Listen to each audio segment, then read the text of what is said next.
আমি দাজ্জাল। এই আলো এবং বিস্মুতে কে আমাকে চ্যালেঞ্জ করবে?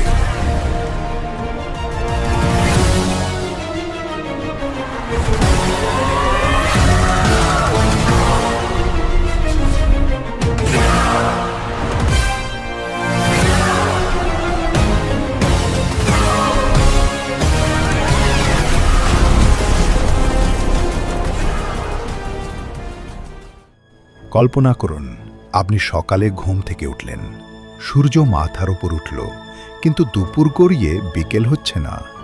ঘড়িতে 10 ঘন্টা পার হলো, 20 ঘন্টা পার হলো, এমনকি 24 ঘন্টা পার হয়ে গেল, কিন্তু আকাশ থেকে সূর্যের এক চুলও নড়চড় নেই। পৃথিবী এক অন্তহীন তপ্ত দিনের কবলে আটকে গেছে। মানুষ আতঙ্কিত, বিজ্ঞানীদের কাছে কোনো ব্যাখ্যা নেই। ঠিক তখনই পৃথিবীর দিগন্তে আবির্ভূত হবে এক বিভীষিকা, যার কপালে লেখা থাকবে কাফির, যার এক চোখ হবে অন্ধ, আর যার হাতে থাকবে তথাকথিত স্বর্গ আর নরকের চাবিকাঠি। মানব ইতিহাসের সবচেয়ে বড় ফিতনা দাজ্জাল। সে পৃথিবীতে থাকবে মাত্র 40 দিন। কিন্তু আপনি কি জানেন, এই 40 দিনের প্রথম দিনটিই হবে সাধারণ 1 বছরের সমান দীর্ঘ? আজকের ভিডিওতে আমরা পা রাখব দাজ্জালের সেই বিভীষিকাময় 40 দিনের ক্যালেন্ডারে। কি ঘটবে সেই প্রতিটি দিন, প্রতিটি ঘণ্টায়? তৈরি হয়ে নিন, কারণ এই ভ্রমণ আপনার মেরুদণ্ড দিয়ে হিমশীতল স্রোত বইয়ে দেবে। রাসূলুল্লাহ সাল্লাল্লাহু আলাইহি ওয়াসাল্লাম দাজ্জালের ফিতনাকে আদম সৃষ্টির পর থেকে কিয়ামত পর্যন্ত সবচাইতে বড় পরীক্ষা হিসেবে বর্ণনা করেছেন।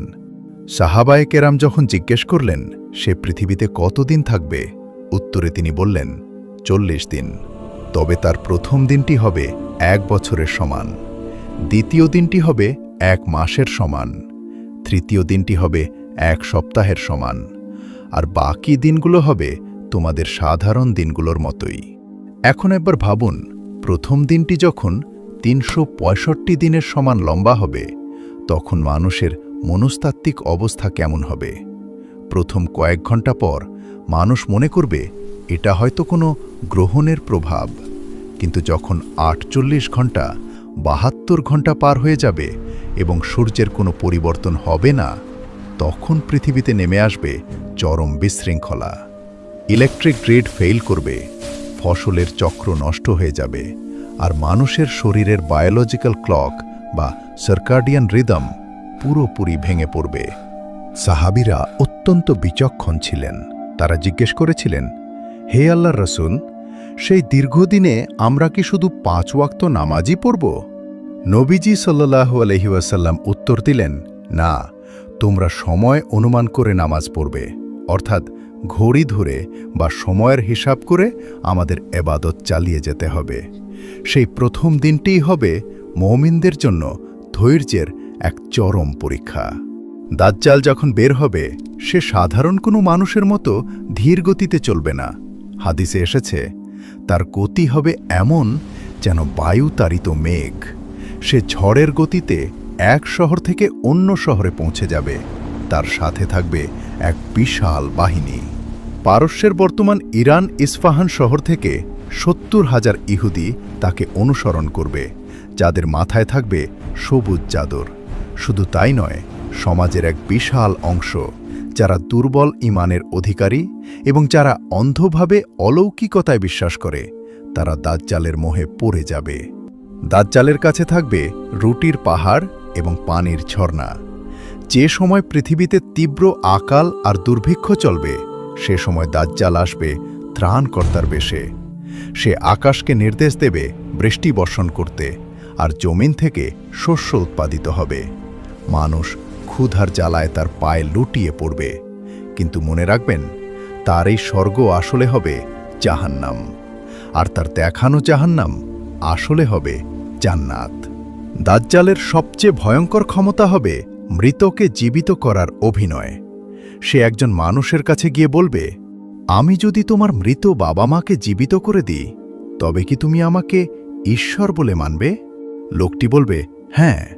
তখন শয়তানরা দাজ্জালের নির্দেশে সেই লোকটির বাবা মায়ের রূপ ধরে সামনে এসে বলবে, বাবা, একে মেনে নাও, এটাই তোমার প্রতিপালক।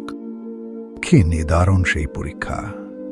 নিজের চোখের সামনে প্রিয়জনদের ফিরে পাওয়ার লোভে কোটি কোটি মানুষ ঈমান হারাবে, কিন্তু প্রকৃত মুমিনরা সেদিনও অটল থাকবে। দাজ্জাল পুরো পৃথিবী চষে বেড়াবে, তার পা পড়বে না এমন কোনো জনপদ থাকবে না। তবে দুটি পবিত্র শহর মক্কা এবং মদিনা তার জন্য নিষিদ্ধ থাকবে।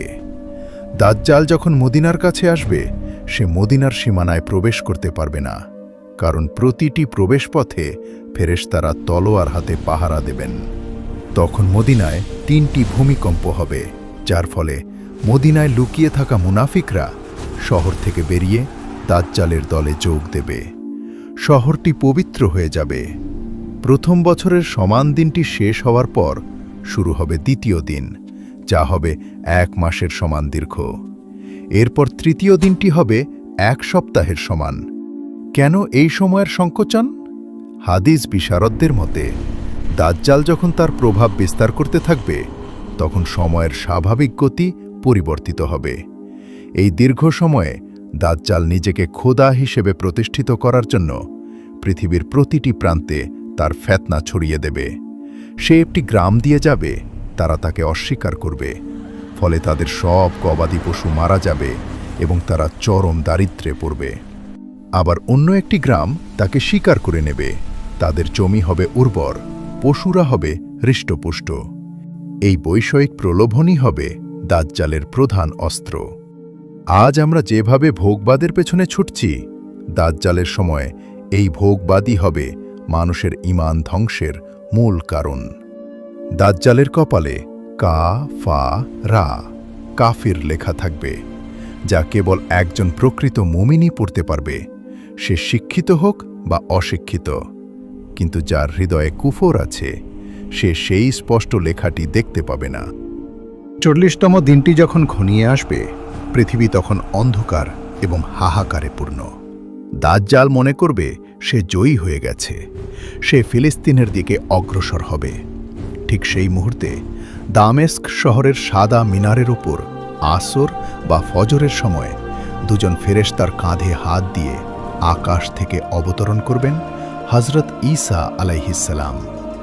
দাজ্জাল যখন ঈসা আলাইহিসসালামকে দেখবে, সে লবণের মতো গলতে শুরু করবে।